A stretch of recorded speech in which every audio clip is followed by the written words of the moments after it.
Hello everyone, मैं ममतेश गुप्ता। आज देखेंगे 31 जनवरी 2021 को जो एग्जाम हुआ था सीटेट का, और इसका हम सेकंड पेपर देखेंगे सोशल साइंस वाला। उसमें पार्ट देखेंगे। ठीक है, सेकंड पेपर का हम कौन सा पार्ट देखेंगे? सोशल साइंस वाला पार्ट देखेंगे। ठीक है, आइए शुरू करते हैं। देखिए, एक चीज मैं आपको बता देती हूँ, अगर आपने इसके पिछला वाला पार्ट नहीं देखा है तो आप इस ये जो वीडियो है उसके कमेंट बॉक्स में जाकर देख लेना, आपको इसका फर्स्ट पार्ट भी मिलेगा। और इसके डिस्क्रिप्शन में सीटेट के पूरी प्लेलिस्ट दे रखी है, सीटेट के प्रीवियस पेपर की पूरी प्लेलिस्ट दे रखी है, आप जाकर देख सकते हैं। मैंने उसमें 8 प्रैक्टिस सेट करा चुकी हूँ, 2015 का करा चुकी हूँ, 2016 का करा चुकी हूँ, 2017 में एग्जाम नहीं हुआ था 18 का करा चुकी हूँ, और 2019 का करा चुकी हूँ। ठीक है, तो मैं इतने सारे प्रैक्टिस सेट करा चुकी हूँ, और 4 प्रैक्टिस सेट आपको 2022 के करा चुकी हूँ। तो आप प्लीज जाकर देख लीजिए, आपको बहुत हेल्प मिलेगी सीटेट की प्रिपरेशन करने में। आइए शुरू करते हैं। 43, कल्पना करें यदि पृथ्वी अपनी, सॉरी ये तो हो गया था, हमने कहां तक कर लिया था? 55 तक कर लिया था पिछली वीडियो में। इसमें हम देखेंगे 46 से।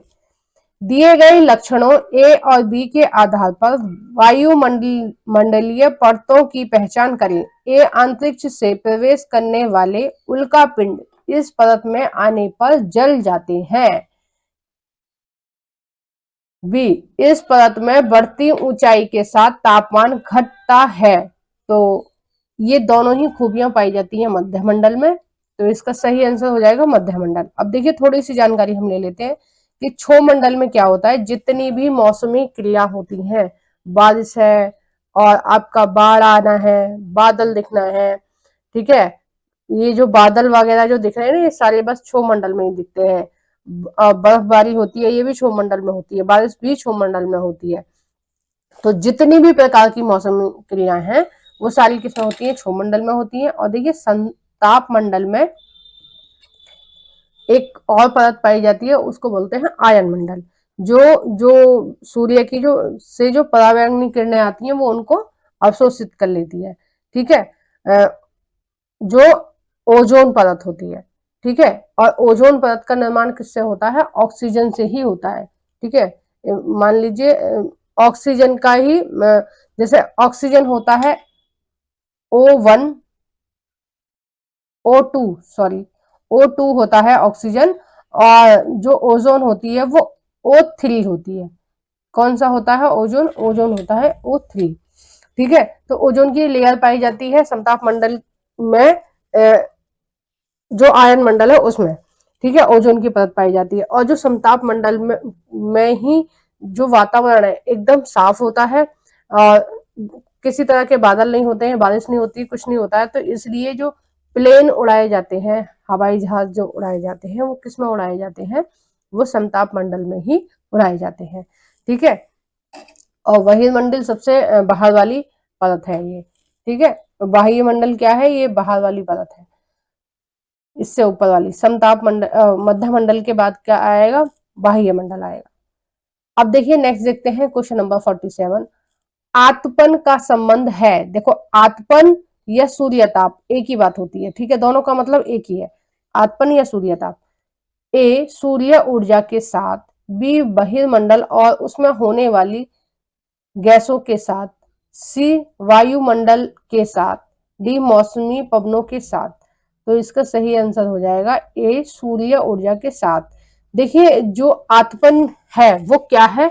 जो सूर्य से आने वाला प्रकाश है, यानी कि सूर्य से जो गर्मी हमें प्राप्त हो रही है उसको आतपन या सूर्यताप कहते हैं। ठीक है, देखो ये भी 7th क्लास एनसीईआरटी से ही आया है, और ये वाला भी 7th क्लास एनसीईआरटी से ही आया है।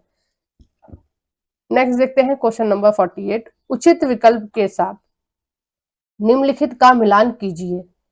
पहला है शंकुधारी वन। अब देखिए, शंकुधारी वन कैसे होते हैं? वो होते हैं नर्म काठ वाले। नर्म काठ वाले का मतलब है कि उनकी जो लकड़ियां हैं वो मुलायम होती हैं। और ये भारत में सदाबहार वन कहाँ पाए जाते हैं? हिमालय में, उत्तराखंड में, और ये पाए जाते हैं हिमाचल में। यानी कि ये हिमालय में पाए जाते हैं। ठीक है, हिमालय की जो ऊंची पहाड़ियां हैं वहां पर पाए जाते हैं, जहां पर बर्फबारी होती है।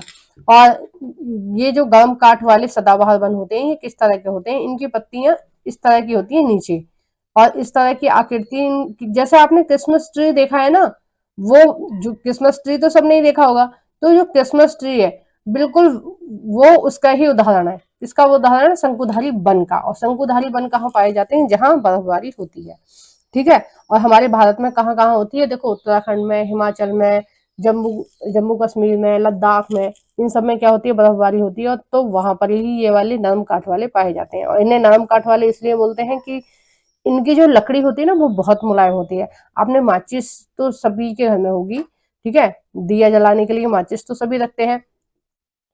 तो जो माचिस होती है ना, उसमें जो लकड़ी का इस्तेमाल होता है कितनी हल्की होती है ना, सॉफ्ट सी होती है। वो माचिस की लकड़ी इन्हीं इसी काठ की बनी होती है, नरम काठ की बनी हुई है। शंकुधारी वनों से जो लकड़ी प्राप्त होती है उसकी बनी होती है। बी है महा भूमध्य सागरी वनस्पति। अब देखिए, भूमध्य सागरी वनस्पति कहाँ पाई जाती है? भूमध्य सागरी वनस्पति पाई जाती है महाद्वीपों के देखो, महाद्वीपों का पश्चिमी एवं दक्षिण दक्षिण पश्चिमी किनारा। अब देखिए, जैसे कोई भी महाद्वीप है, इस तरह से कोई महाद्वीप है, ठीक है, मान लीजिए अफ्रीका महाद्वीप है, तो इसका ये वाला जो छोर है ये पश्चिमी कहलाएगा, और ये वाला छोर क्या कहलाएगा? पूर्वी कहलाएगा। तो महाद्वीपों के पश्चिमी छोर पर, यानी कि इस वाले किनारे पर पाए जाते हैं भूमध्य सागरीय वन, ठीक है, इस वाले छोर पर, ध्यान रखना।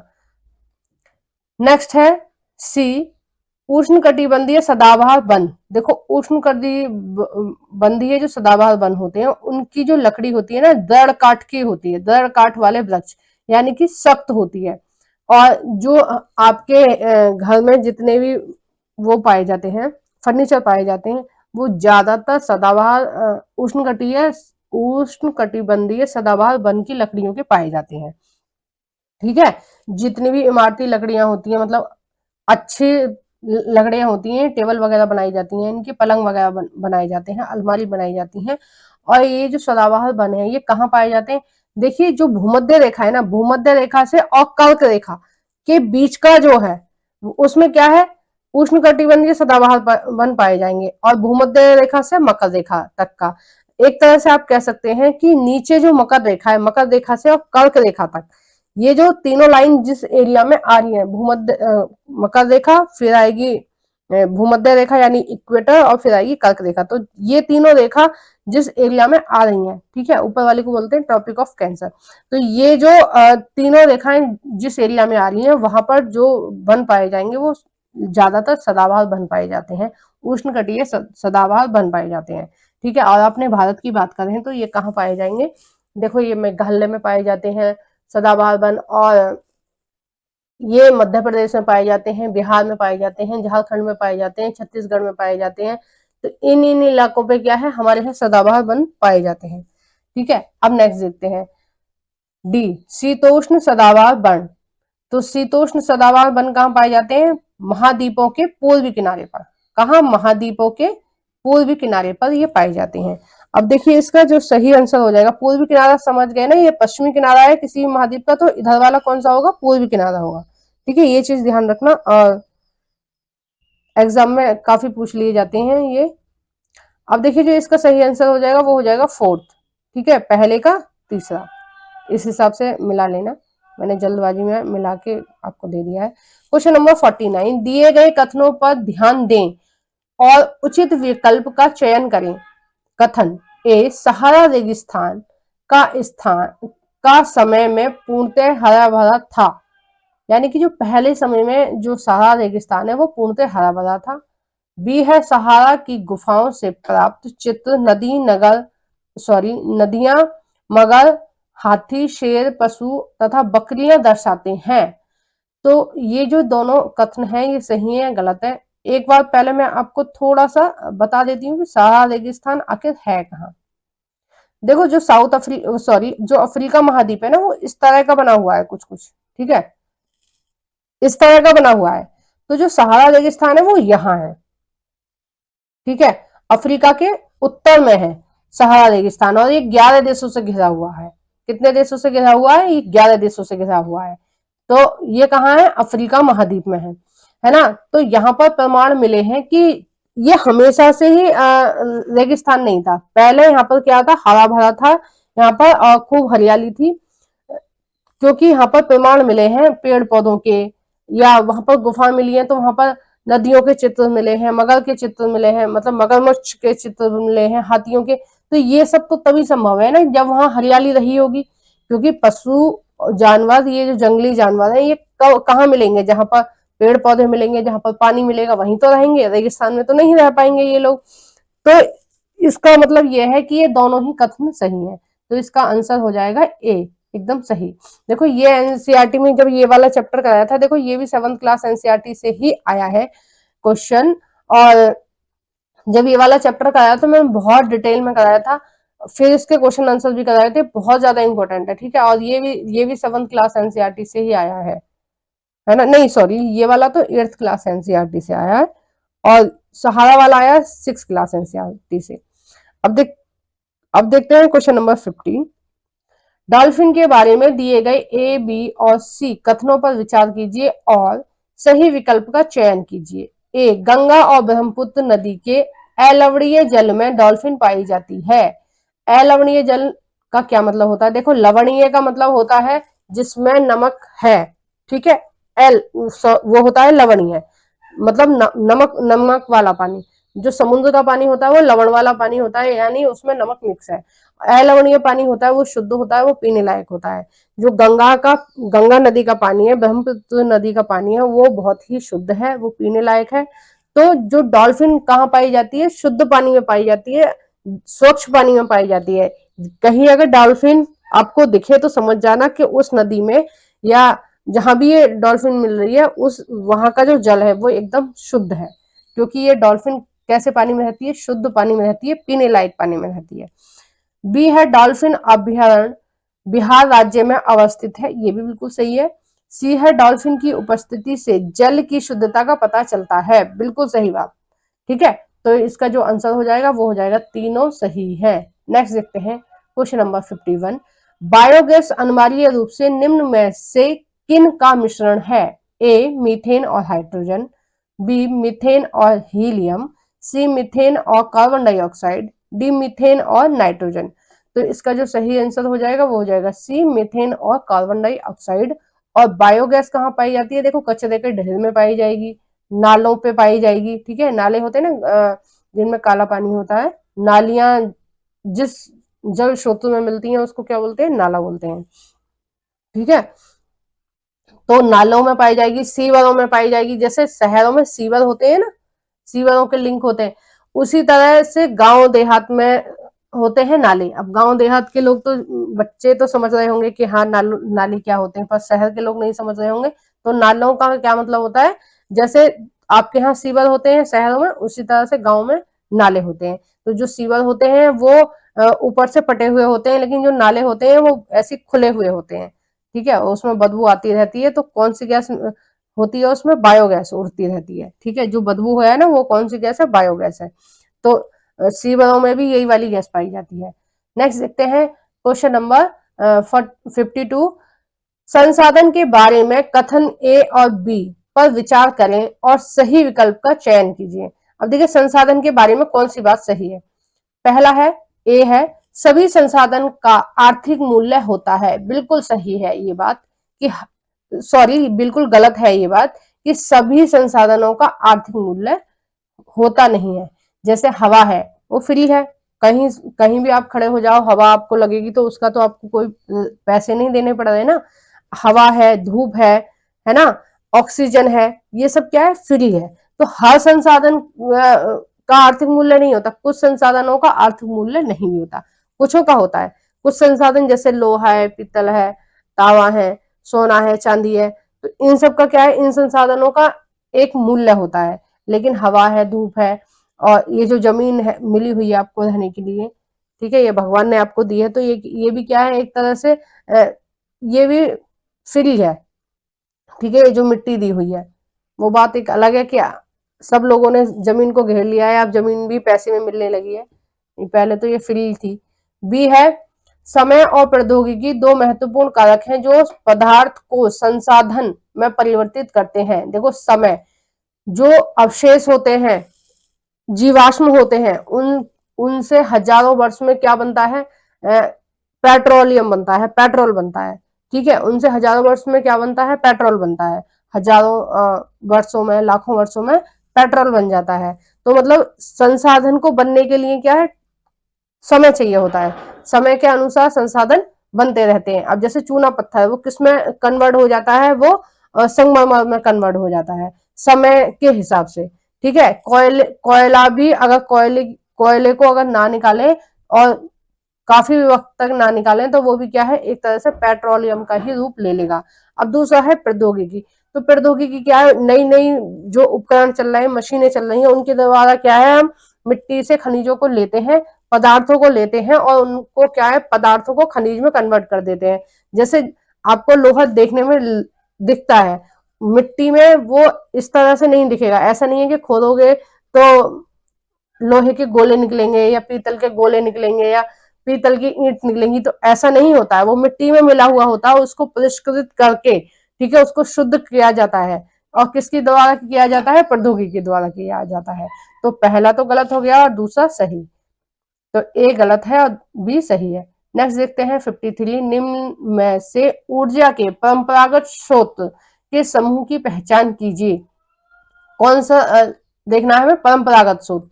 और परंपरागत स्रोत कौन से होते हैं, जो अनवीकरणीय होती है, मतलब जिनका हमने एक बार इस्तेमाल कर लिया, वो हमें दोबारा नहीं मिलेंगे। ठीक है, अब देखते हैं, जैसे पेट्रोलियम है, आपने एक बार यूज कर लिया, खत्म। जैसे मोम है, ठीक है, मोमबत्ती कैंडल है, आपने अगर जला ली तो वो मोम आपको वापस नहीं मिलेगा, वो तो खत्म हो जाएगा। ठीक है, लेकिन जैसे हवा है, धूप है, आप इनका कितना भी इस्तेमाल कर लीजिए, आपको हमेशा ये मिलेंगे ही मिलेंगे। अब देखते हैं, देखो ये 8th क्लास एनसीईआरटी से आया है क्वेश्चन। देखो सारे क्वेश्चन आपके एनसीईआरटी से ही आए, बाहर कुछ नहीं आता है, और 6 to 8 एनसीईआरटी से ही आता है। ये भी निश्चित है कि 6 to 8 एनसीईआरटी से ही आता है, 8 से ऊपर नहीं आता है। मैंने 2022 के भी आपको पढ़ाए थे, ये 2021 का पढ़ा रही हूँ मैं। तो मैंने अभी तक जितने भी प्रैक्टिस सेट कराए हैं, मुझे एक भी क्वेश्चन इन तीनों बुकों से बाहर नहीं मिला है। तो आप इनको, बुकों को, एनसीईआरटी की बुक को खरीद लीजिए और अच्छे से रट्टा फिर मार लीजिए, अच्छे से समझ लीजिए। अगर आपको नहीं समझ में आ रहा है तो आप एक दो बार मेरी वीडियो देख लीजिए, पहले वीडियो देख लीजिए, फिर आप खुद से उस चैप्टर को पढ़िए और फिर उसके क्वेश्चन आंसर लगा लीजिए दूसरी प्लेलिस्ट से वीडियो देख के। तो आपको ये पक्का हो जाएगा। और बहुत ज्यादा तैयारी की जरूरत नहीं होती। जिस टाइम पे मैंने भी सीटेट क्लियर किया था, 1 से 1.5 महीने की ही मेहनत में मैंने सीटेट क्लियर कर लिया था।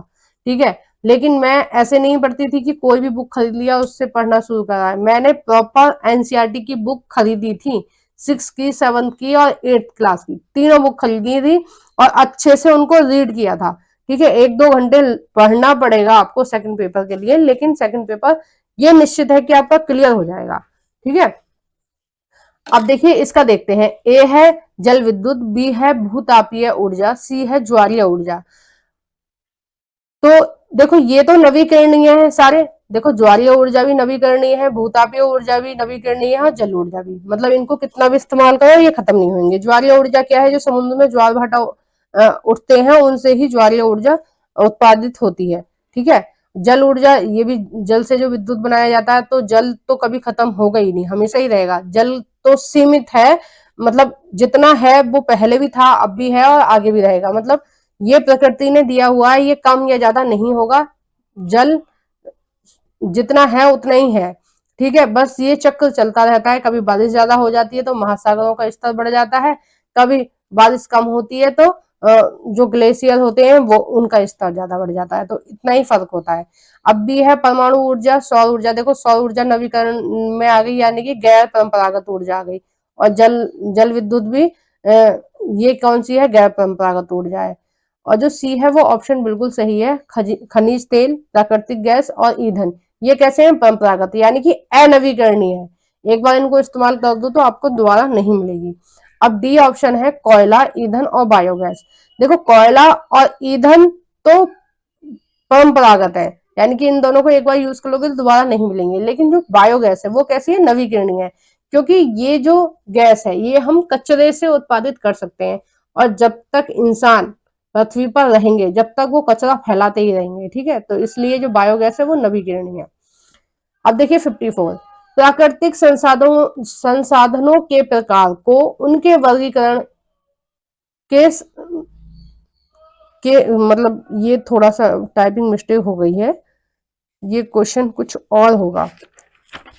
वर्गीकरण के हिसाब से सुमेलित कीजिए, ठीक है, इस ऐसा होगा, वर्गीकरण के साथ सुमेलित कीजिए, इस तरह से होगा। अब देखो वर्गीकरण का आधार दे रखा है और संसाधन के प्रकार दे रखे हैं, तो किस आधार पर कौन से संसाधन को वर्गीकृत किया गया है उसका हम मिलान करेंगे। ए है विकास एवं प्रयोग का स्तर।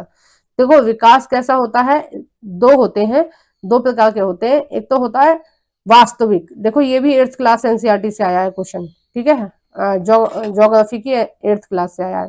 वास्तविक और संभाव्य। संभाव्य मतलब कि हमें ऐसा लग रहा है कि यहाँ पर संसाधन मिल सकते हैं, ऐसा ऐसी संभावना लग रही है, हो भी सकता है नहीं भी हो सकता है। वास्तविक है कि यहाँ पर संसाधन है, जैसे झारखंड है, झारखंड का जो छोटा नागपुर का जो पठार है ना झारखंड में, वो उसमें बहुत सारे संसाधन है, और सारे संसाधन कैसे हैं, वास्तविक है, क्योंकि पता है और खोदने पर निकल रहे हैं, ठीक है। अब बी है उद्गम। उद्गम के हिसाब से कैसे होते हैं, जैविक और अजैविक। देखो ये भी इसका मिलान बिल्कुल सही है।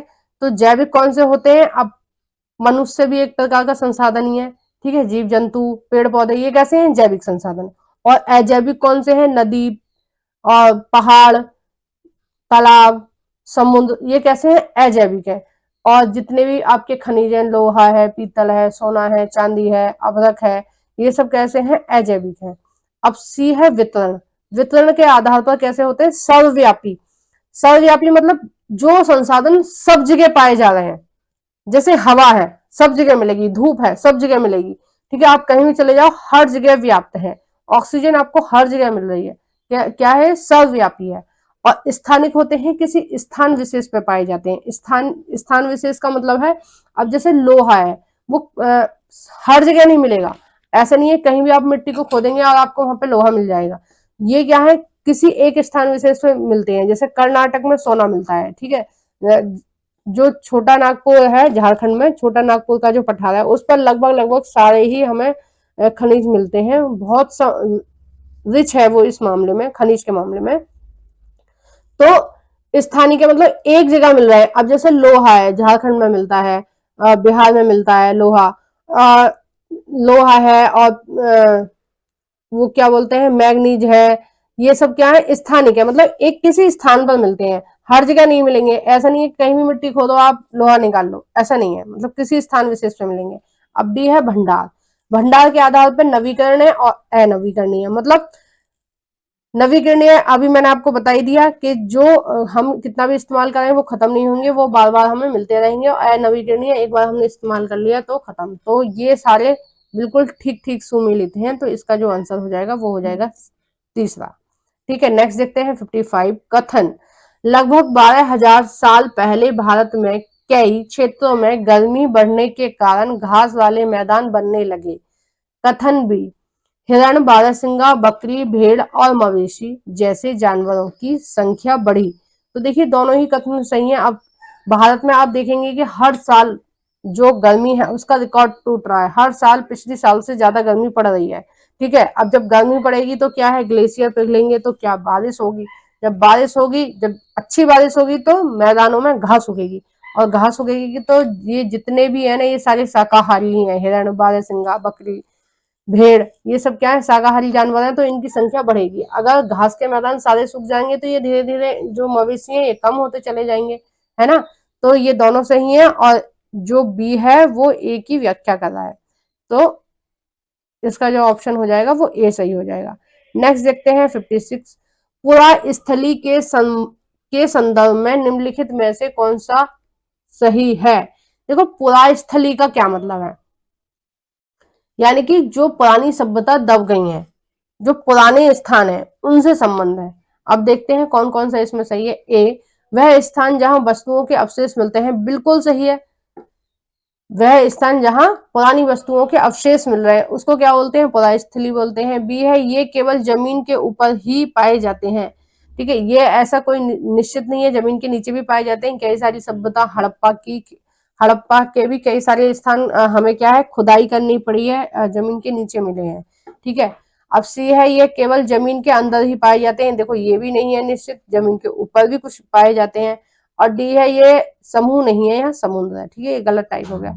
समुद्र और नदी के तल में कभी नहीं पाए जाते, तो जो पुरा स्थल है वो कहीं भी पाए जा सकते हैं, ऐसा निर्धारित नहीं है, निश्चित नहीं है कि यहीं पाए जाएंगे या ऊपर पाए जाएंगे नीचे पाए जाएंगे। तो इसका जो ऑप्शन हो जाएगा वो सी सही हो जाएगा, यानी कि ए एकदम सही है, बाकी सारे गलत है। नेक्स्ट देखते हैं 57। हड़प्पा सभ्यता के लोग बनाते थे ए पत्थरों की महल, बी पीले रंग के डिजाइन किए गए पात्र, सी लोहे से बनी तकलियां, डी सोने से बने बर्तन। तो इसका जो सही आंसर हो जाएगा 57 का वो हो जाएगा डी। ए और डी एकदम सही है, यानी कि पत्थरों की महल भी बनाते थे और सोने से बने हुए बर्तन भी मिलते हैं, ठीक है। और ये 6 क्लास एनसीईआरटी से आया है, ये शायद दूसरा चैप्टर है या पहला चैप्टर है, पहला दूसरा चैप्टर उसमें पुरा स्थलों से संबंधित ही दे रखा है। नेक्स्ट देखते हैं 58।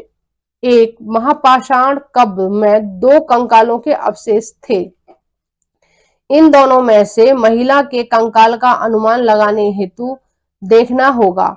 ए हड्डियों की संरचना, देखो हड्डियों की संरचना से भी पता चल जाएगा, क्योंकि जो स्त्री और पुरुष हैं उनके जो अंग हैं उनमें अंतर होता है, ठीक है। और जो शरीर है उसको भी देख के आप पता लगा सकते हैं कि स्त्री का है या पुरुष का। जो जो महिलाएं हैं उनका कंकाल पुरुष के कंकाल के मुकाबले थोड़ा छोटा होता है ना। तो आप वैसे भी अगर आपको चेहरा ना दिखाया जाए और केवल शरीर दिखाया जाए तो आप पता लगा लेंगे कि ये महिला का शरीर है या पुरुष का शरीर है।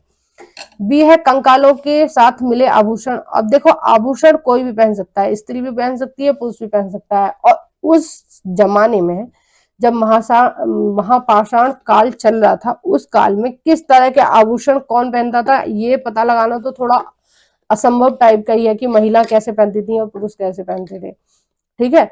सी है कंकालों के आकार। देखो कंकालों में अंतर हो गई, क्योंकि जो महिला का कंकाल है पुरुष के कंकाल के मुकाबले थोड़ा छोटा होगा, है ना। और डी है कंकालों के साथ मिले खाना पकाने के बर्तन। तो ये जरूरी नहीं है कि खाना तब महिलाएं पकाती हों, या कभी पुरुष भी पका सकते थे उस जमाने में, ठीक है। तो क्या रहा होगा इसका क्यास लगाना थोड़ा मुश्किल है। तो इसका जो ऑप्शन हो जाएगा वो हो जाएगा ए, बिल्कुल सही, कि ए और सी एकदम सही है। अब नेक्स्ट देखते हैं 59। प्रारंभिक काल से शुरू करके आरोही क्रम में निम्नलिखित को सजाइए।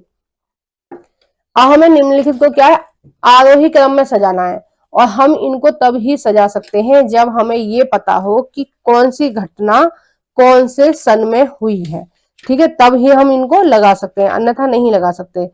तो इस तरह के क्वेश्चन बहुत ही टिपिकल होते हैं और ज्यादा चांसेस होते हैं कि गलत होने के, क्योंकि अगर आपको एक भी डेट याद नहीं है तो आपका गलत होने की संभावना ज्यादा होती है। अब देखिए पावेद जो है ये गलती से टाइप हो गया है, ये आएगा वेदों। ए है वेदों की रचना की शुरुआत। अब देखो वेदों की जो रचना की शुरुआत हुई थी वो 15 ईसा पूर्व हुई थी, 1500 ईसा पूर्व, सॉरी 1500 ईसा पूर्व हुई थी, ठीक है। और अगर महापाषाण के निर्माण की शुरुआत माने तो हम ये लगभग 1000 ईसा पूर्व हुई थी, ठीक है। और इनाम गांव में कृषकों का निवास, तो ये लगभग 600 वर्ष पूर्व है। और देखो जो इनाम गांव है ये महाराष्ट्र में है, ठीक है, महाराष्ट्र में मिले हैं साक्ष्य। इनाम गांव की खुदाई जब हुई तो वहां पर जो पुरा स्थल के साक्ष्य मिले हैं वो ये जो स्थान है ये महाराष्ट्र में। ये भी आपकी एनसीईआरटी में दिया हुआ है, एक सारे क्वेश्चन एनसीईआरटी से ही आए, कुछ भी अलग नहीं है। आप एनसीईआरटी को रट लीजिए, आपका काम हो जाएगा। डी है चरक। तो चरक, जो चरक संहिता लिखी गई है, जो चरक के प्रमाण मिले हैं वो कब के हैं, वो 300 ईसा पूर्व के हैं, ठीक है। तो देखिए ये सारे की सारे लाइन से ही लगे हुए हैं, क्योंकि पहले 1500 ईसा पूर्व, फिर 1000 ईसा पूर्व, फिर 600 ईसा पूर्व, फिर 300 ईसा पूर्व। तो इसका जो सही आंसर हो जाएगा वो हो जाएगा सी, ए बी सी और डी। नेक्स्ट देखते हैं क्वेश्चन नंबर 60। हाल के काल से शुरू करके अवरोह क्रम में यानी कि उल्टे क्रम में निम्नलिखित को सजाएं। ए लोहे के प्रयोग में बढ़ोतरी, नगर आहत, सिक्के। अब ये कब की घटना है, देखो लोहे का प्रयोग कब शुरू हुआ था, ये हुआ था लगभग 1200 ईसा पूर्व, क्योंकि जब आपका वैदिक काल चल रहा था ना, वैदिक काल जब वेदों की रचना हुई है, मतलब 1500 ईस्वी पूर्व, मैंने अभी आपको बताया। तो ये जो 1200 ईस्वी पूर्व ही लोहे का आविष्कार, मतलब लोहे का प्रयोग होना शुरू हुआ है, क्योंकि वैदिक काल के लोग लोहे को और नमक, दो चीजों का को नहीं जानते थे। उनको नमक के बारे में भी नहीं पता था और लोहे के बारे में भी नहीं पता था। इसलिए जो हिंदू धर्म में जितनी भी पूजा पाठ होती है उसमें नमक की पूरी नहीं बनाई जाती है, उसमें बिना नमक वाली पूरी बनाई जाती है। इसलिए जो भगवान को भोग लगाया जाता है वो मीठे से लगाया जाता है, क्योंकि नमक का आविष्कार हुआ ही नहीं था। तो इसलिए आपने देखा होगा कि पूजा का जो जितना भी होता है वो मिठाई से ही होता है, मीठे से ही हम पूजा करते हैं, जबकि पूड़ियों में भी नमक नहीं डालते हैं, क्योंकि जो देवताओं की पूजा पहले से कैसे से हो रही है, मीठे से ही हो रही है। तो ये लॉजिक है, ठीक है। सारी चीजों को हमें लॉजिक से समझना चाहिए, अंधविश्वास में नहीं जाना चाहिए। बी है महाद्वीपों में लोहों के प्रयोग की शुरुआत। देखो ये लगभग लगभग 900 ईसा पूर्व की बात है, और अरिकमेंडू पतन में बसना ये लगभग 400 ईसा पूर्व की बात है। और संगम साहित्य ये कब का है? चेल चोर पांडे की जो सभा होती थी उसको हम संगम बोलते थे। तो संगम साहित्य की रचना की शुरुआत कब हुई थी? 300 ईसा पूर्व से 300 तक, ठीक है, 300 ईस्वी तक की मानी जाती है, ठीक है। तो इसका भी क्रम देखो ऐसे ही बनेगा जैसे इसमें दिया हुआ है। तो 60 का जो ऑप्शन सही हो जाएगा वो हो जाएगा डी, ABCD। तो आपको मेरी वीडियो कैसी लगी प्लीज कमेंट बॉक्स में बताइए, और आगे इसके 2 पार्ट और आएंगे, तो उनकी भी अगर मुझे याद रहा तो लिंक आपको कमेंट बॉक्स में दे दूंगी, नहीं तो आप डिस्क्रिप्शन में जाके प्लेलिस्ट में जाकर देख सकते हैं जितने भी पेपर हैं, ठीक है। मैंने 8-7 पेपर पहले करा चुके हैं, तो आप उनको जाकर देख लीजिए, आपको बहुत हेल्प मिलेगी। प्लीज कमेंट बॉक्स में बताइए कि आपको मेरी वीडियो कैसी लगती है। जो भी फ्रेंड आपके फील्ड में सीटेट की पूरी तैयारी करना चाहते हैं तो उनके साथ इस वीडियो को शेयर कर देना, और जो मेरी प्लेलिस्ट है चैनल की उनको भी शेयर कर देना। आपका भी भला हो जाएगा, उनका भी भला हो जाएगा, एकदम फ्री है, कोई चार्ज नहीं है, और बड़ी डिटेल से कराया है मैंने एनसीईआरटी। जैसे आपको पेड बैच में मिलता है वैसा मैंने आपको फ्री में कंटेंट दे रही हूँ। तो आप भी लाभ उठाएं और अपने फ्रेंडों के साथ भी इसको शेयर करें, ठीक है। और प्लीज मेरी वीडियो को लाइक कर देना। Thank you for watching everyone.